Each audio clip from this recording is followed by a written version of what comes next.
Сайн мэцгаано та бүхэндээ энэ өдрийн мэндийг хүргэе. Цэкрүм эхлэхэд бэлэн боллоо.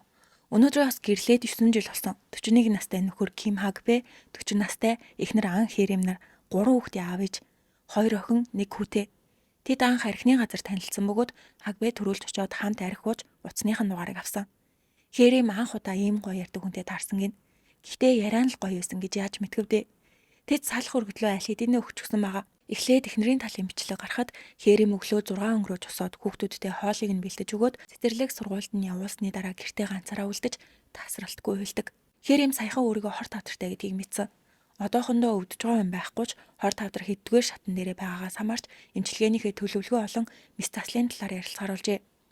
Ингээд эмчтэй уулзаад Хэрэм зүүн талын хөхний хорт тавдартай гэж онцлогдсон ба хавдар 2 дугаар шатны сүүл 3 дугаар шатны их үед явж байгаа гэдэг. Амь нас нь 60-аас 70% аюултай гэсэн яриаг сонсож гарч ирсэн Хагбэ Хэрэм хоёр шинжилгээнийхээ төлбөрийг төлөхөд сая 400 мянган вон болсон байв. Уг нь заримыг нь буцааж авах боломжтой гэж ажилтаа хэлсэн ч Хагбэ эмнэлгээс гарах замдаа ямар шинжилгээ хийхээрээ ийм үнэтэй байдаг байна. Их буцаалт хийгээсэй гэд юу ч болоогүй юм шиг инээж ярьдаг. 많이 환급해주면 정말 좋을 것 같긴 한데 기대해도 되는 거야? 너무 좋아한다. 아니 씨 140이야. Энийг харсан хөтлөгч Хагбэд юунд найдаж яагаад хөөрөөд байгаа юм бэ? Ийм яриа гэртээ байтугай эмнэлэгт хийхэд ч эвгүй. Дээрээс нь өмнөхөнтэй нэмчээс шинжилгээний хариуг сонсчоод ийм зүйл ярьж болох уу гэхэд Хагбэ би жоохон шалтак тоочих юм шиг байна. Эмчээс шинжилгээний хариуг сонсоод цочорсон ч эхнэрийнхээ сэтгэл санааг унгаахгүй тулд ийм зүйл ярьсан гэхэд хөтлөгч тэгвэл мөнгөний тухай ярихгүй байх хэрэгтэй гэдэг. Ингээд тосууд буцаа олгох мөнгө авахар ирэхэд сая 400 мянган воноос 188 мянган воны буцаа олголт төхөөрөлсөн. Энийг сонссон Хагбэ ямар их буцаалт вэ гэж солиорхоос гадна ярилцлагын үеэр боцноос их мөнгө орсон болохоор дараа 7 хоногт амжиргааны мөнгө өгч чадахгүй юм шиг байна гэдэг. Хэрэм гэрлүүгээ явах замдаа мэс засал эмчилгээний зардал хэд болох бол гэдэг санаа зовж ийн гэхэд Хагбэ шинжилгээнийхэн төлбөр ийм байгаа юм чинь мэс засал нь бүр л үнэтэй байгаа гэдэг. 140 나왔을 때 나 설사 2번 했다. 아니 검사만 해도 이 비용인데 대체 항암 치료는 얼마나 비쌀까 막 진짜 와 위에 구멍 나는 줄 알았어 나. Уг нь хүний нөхөр ухаантай бол эхнэр нь ийм хүнд өвтчөөд хахад худлаач гисэн зүгээрээ хоёлаа зохицуулна би бүгдийг нь болгоно гэж хэлэхэд болох юм дээр үргэлжлүүлж мангарцаар байдаг. Хөтлөгч бичлэгийг зогсоож түрүүнд эмнэлэгт мөнгөний талаар ярихдаа эхнэрийнхээ сэтгэл санааг тайвшруулахын тулд тоглоом болгож ярьсан гэсэн. Гэхдээ саяны яриаг чинь сонсоход тэгж харагдсангүй. Мэдээж хүний амьдралд мөнгө чухал, 3 хүүхдээ өсгөх ёстой. Гэхдээ бусад бүх зүйлээс чухал хүн бол эхнэр чинь. Энэ чухал хүнийхээ хамгийн хэцүү өдөр тайтгаруулж мөнгөнд санаа зовох хэрэггүй гэд ганцхан үг үйлбэр хэлсэн бол сэтгэл санаа нь хангалттай тайвшрах байлаа гэдэг. Бичлэг гарахад Хагбэ миний чадвараас давсан зүйл болчлоо. Одоо 3 дугаар шат тэгээд 4 дугаар шат болчих юм бол дууслаа гэсэн үг гэхэд Хэрэм 4 дугаар шатны дараа сүүлийн шат гэж байгаа гэдэг. Энийг сонссон Хагбэ тэгвэл замынхаа таалт нь явж байгаа юм байна. Хөхний хорт тавдрын нас баралтын түвшин өндөр болохоор сонор сэрэмжээ алдаж болохгүй. Хорт тавдрыг эртэлрүүлэх хэрэгтэй ч аль хэдийн оргил үе дээрээ ирсэн маань гэхэд Хэрэм зүйлдээ тэсгээ болж бити яриа гэдэг. Хэрэм хамгийн анх шинжилгээ өгөхөд эерэг гарт наривчлсан шинжилгээ өгөхийн тулд мөнгө асуухаар унтжсэн нөхрөөс ирээтэл уурлаж эхнэрээ шимэгч хорхоо гэж дуудсан. Магадгүй эхнэр нь 3 хүүхэд төрүүлж гэртээ ажилгүй суугаагүй бол ингэж санхүүгийн асуудалтай амьдрахгүй ч байсан юм л үү. Хагбэ эхнэрээ өвцөн нь түүний буруу биш ч гэсэн би стресстэд уурлаж болно үстэй гэдэг. Нөхрийн эхний асуудал өвдсөн эхнэрээ анхаардаггүй. Бичлэг гарахад Хагбэ Хэрэмд чамайг хорт авдраггүй байх юм бол 100% сална шүү гэдэг бөгөөд шалгаан нь Хэрэмийн эхний шинжилгээ эрэг гарсан болохоор дараагийнхаа шинжилгээний хариуг хүлээж авах хоорондоо нөхөртөөгөө 1-2 7 хоног дотн харилцаанд ороогүйгээс олж ийм зүйл ярьсан. 내가 막 소리 지르면서 너는 암이 아니면 나랑 100% 이혼이라고. Тэгээд байнга Хэрэмд би чамтай дотн харилцаанд орох гэж л уулзсан. Тэгээд дараа нь гэрэлсэн гэдэг. Хэрэмийн энэ болгоныг төвчж амьдарсан шалтгаан нь хүүхдүүд мөн хин нэг нь өвдгөд бие биендээ түшөөгөөлж хамгаалж асрана гэж боддог байсан ч өвдсөн үед тийм зүйлүүд ярихыг нь сонсоод маш их шархалж гомдсон болохоор салахаар энэ нэвтрүүлэг бүртгүүлсэн гэдэг. Бичлэг гарахад хосууд салах юм бол хүүхдүүдийг хэн нь өсгөх талаар ярилцахад Хагбэ чамд хүүхдүүд өсгөх ямар ч чадвар байхгүй учраас би өсгөе. Мөнгө байхад яаж игээд өсгөж чадна? Би мөнгө олдог, харин ч олдгүй. Ялгаа нь ингээд Хэрэмийн яриаг тасалж огт сонсдгүй.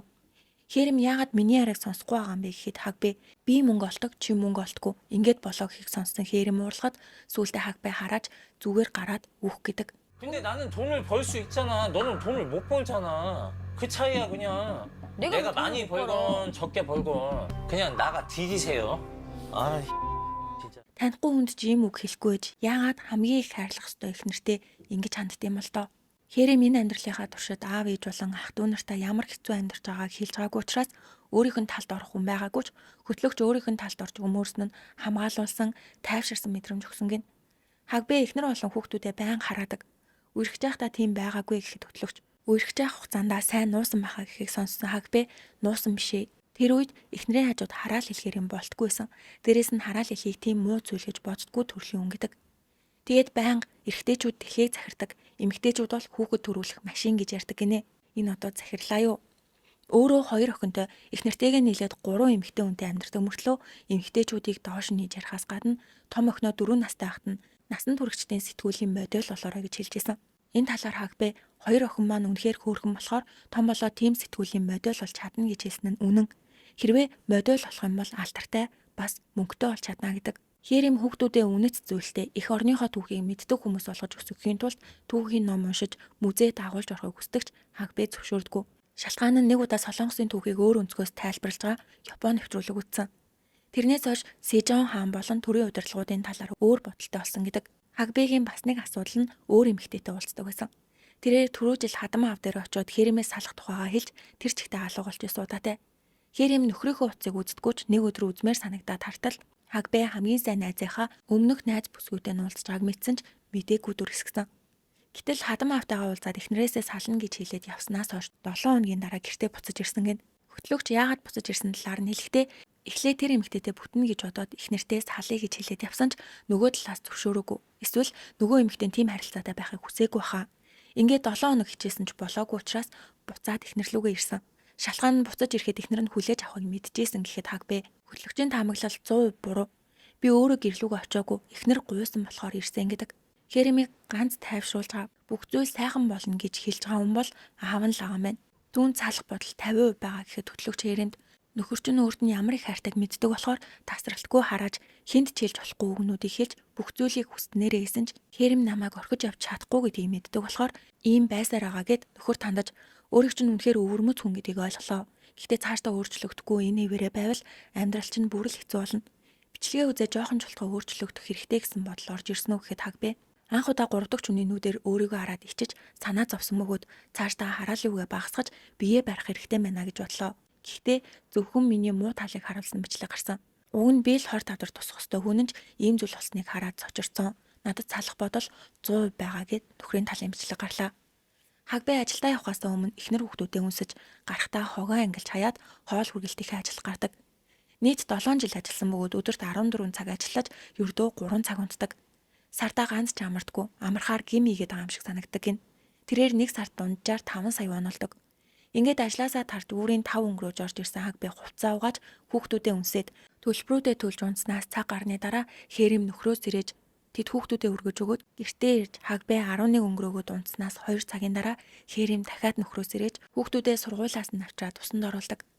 Хагбэ хүүхдүүдийнхээ хувьд үнэхээр сайн аав гэдгийг Хэрэм чүлэн зөвшөөрсөн бөгөөд Хэрэм хор тавдрын эмчилгээ хийлгэж эхэлснээс хойш үс нь их хэмжээгээр унж эхэлсэн болохоор Хагбэ эхнэрийнхээ сэтгэлийг дэмжихийн тулд хүүгийнхээ болон өөрийнхөө үсийг хусуулсан.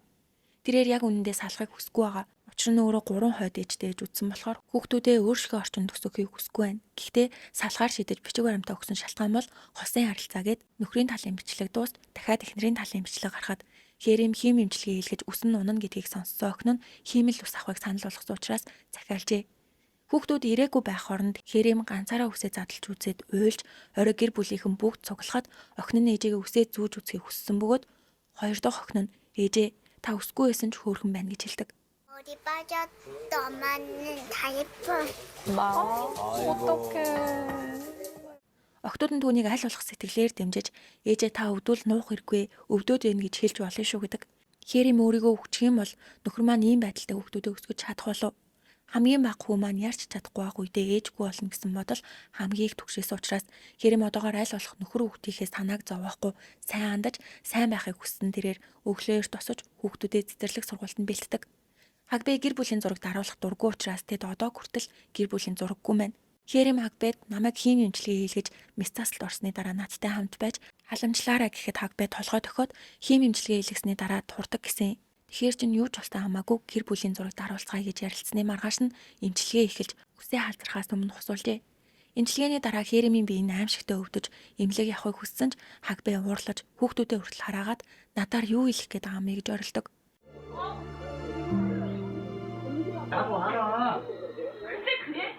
사람이 치료하고 있잖아. 어? 응급실 가야 된다는데 그렇게 짜증을 내고 욕을 해 애들한테. 내가 도저히 못 참겠더라.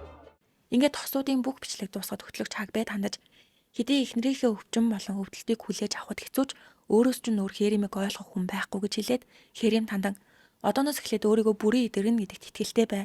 Хэсэг хугацаанд ийм байгаа болохоос биш удахгүй эргээд хүүхдүүдтэйгээ хамт байна гэж өөртөө итгүүлгээд бичлэг дууслаа. Херем бичлэгний талаар салах бодолгүй болсон бол Хагбэ өвдсөн байгаа эхнэрээ илүү хайрлаж халамжлах хэрэгтэй гэж бодсон ч салах бодол нь ердөө 10%-аар буурсан тэрээр би холдвол сэтгэл холддог гэж боддог төрлийн хүнгээд зөвлөгөөний цаг боллоо. Эхлээд Хагбэ орж ирэхэд сэтгэл зүйж өөрт чинь хосын харилцаа маш чухал гэж сонссон. Гэхдээ нэг асуудал нь эхнэр чинь одоо 20 тавдрын эмчилгээ хийлгэж байгаа. Тэгэхээр хэвийн үед болон эмчилгээ хийлгэж явах үедгээд хуваарлах хэрэгтэй гэхэд Хагбэ эхнэр маань эдгэрх нь хамгийн чухал учраас ямар ч асуудалгүй хүлээх бодолтой байгаа гэхэд сэтгэл зүйж эхнэр чинь энийг сонсоод маш их баярлах байхаа гэд өөрт чинь хамгийн эхлээд найз байхгүй. Хоёрт баяр баясгалан байхгүй байна. Ийм хүмүүс тэнгэрээс өгсөн шагнал нь хосын харилцаа юм шиг санагддаг. Тийм болохоор эхнэрт чинь энэ талаар сайн тайлбарлаад өгье гэд Херемийг оруулж хосын харилцааг 7 хоногт нэг удаа байлгавал ямар вэ? Хамгийн гол нь энэ харилцааг та биш нөхөр чинь хүсэж байгаа болохоор ямар ч итгэхгүй байдгүй гэхэд Херем үгүйсгэж эмчилгээ хийлгэсний дараа 2 удаа харилцаанд ороход бичлэг үзээд дуурайж хий гэсэн гэдэг. Сэтгэл зүйч Херемээс нөхрийнхөө харилцаанд хэдэн оноо өгөх талаар асуухад нэг гэж хариулдаг. Ингээд Хагбэг оруулж та бусад хүнд юу мэдрэгдэж байгаа талаар огт боддггүй бүх зүйлээ гаргадаг мөртлөө өөрөө бусад хүмүүсийн үйлдэлд эмзэг ханддаг. Тийм болохоор нэг л зөв гэж бодсон зүйлээ насан туршдаа зөв гэж бодож явдаг. Хамгийн том асуудал нь өөрөө ямар ч мэдлэггүй. Өөрийнхөө мэддэг ганцхан юмтай бүх зүйлийг холбож ярьдаг. Гэхдээ ингэж ярихын тулд судалж сурах хэрэгтэй. Октоудаа насан туршидын сэтгүүлийн модель болоорой гэж ярьсан гэсэн. Учир нь сэтгүүл дээрх эмэгтэйчүүд өөрийг нь харсан хамгийн гой зүйл. Хэрвээ өөр олон зүйлүүд харсан бол тийм зүйл октоудаа ярихгүй байсан. Тийм болохоор цаашдаа илүү аятайхан юм уншаасаа гэж хүсэж байна. Та дөрвөлжин савнд орвол дөрвөлжин, бөөрөнхий савнд орвол бөөрөнхий болдог төрлийн учраас хамгийн гой зөв сав руу орж иж илүү сайжирч хүмүүстэй харилцах чинь дээрдэнэ. Хэрвээ их нэртэйгээ сайхан харилцаж чадахгүй бол эхлээд жүжигэл зүгээр үү? Өнөөдөр ямар байсан бэ гэх мэтэр хэдий хүүтэн сэтгэлтэй хүн байсан ч ингэж жүжиглээд эхлэхээр толгойн цаашдаа яахаа бодож эхэлдэг. Та ааваасаа илүү сайн аав байж, илүү сайхан амьдралаар амьдарч байгаа. Хүүхдүүдэд хайрлаж өсгөж байгаа чинь өөрийнхөө бага настыг эдгэж байгаатай адилхан.